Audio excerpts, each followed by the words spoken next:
The Wells family lives across the street from a neighboring property. On mirroring mountains, together they can be described as sentinels which sit high over Ben Hill Road. The night Summer went missing, the neighbor swears that she and her 2 children heard a scream shortly before they joined the search for a now missing Summer Wells. On the watch and hypervigilant. That's how Jodi Sue Brown was the very day Summer Wells went missing. There's no TV, no noise at all. Jodi Sue was in her cabin with her teenage kids, 19 and 14, waiting for anything. We were kind of hyper alert because of property things that had happened the day before. So we were listening for noise, everything was kind of quiet. The sale brought a plethora of people to their door, confused about which piece of land was for sale, leading to a dispute of property lines. While we were out at one point doing survey lines, and there was a flash of a car that went up Candus and Don's driveway, something about it struck me wrong. She and her family next heard a truck door slamming and dismissed it as their neighbors. The next sound was harder to justify. About an hour and a half before Summer is thought to go missing, Jodi Sue, her son, and her daughter heard something far more suspicious. A scream.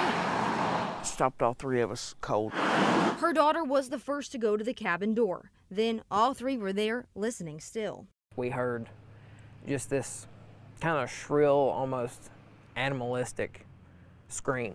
Animalistic, but not an animal. Knew it was, wrong. It wasn't a dog, it wasn't an animal. That vigilance kicking into overdrive. Jodi Sue and her son went out to look for the source of the scream. My son and I decided to go out, look and see what we could see. We went back onto the bank, didn't see anything, didn't hear anything. They went on with their evening. The kids returned to being kids. Jodi Sue headed down her driveway around 6 to tend to flowers. And at this point I start hearing Candus hollering for Summer. And then my brain immediately went, scream earlier, this, uh-oh. Jodi Sue was the first to hear those calls and the first to join the search for Summer. I dropped my purse. I tried to yell up at Candus. I was like, I'm looking, and I started looking. Jodi Sue searched one side of a creek, Summer's brothers the opposite side. And you gave statements to the police, right? Oh, absolutely. Jodi Sue had been interviewed many times by investigators, bringing up the scream often.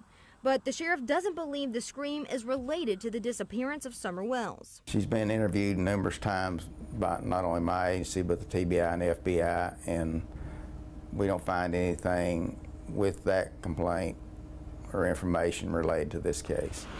Jodi Sue wishes she could go back to just a short time before Summer disappeared and before the scream she believes was Summer. I wish every day that when I heard that scream I hadn't tried to dismiss it.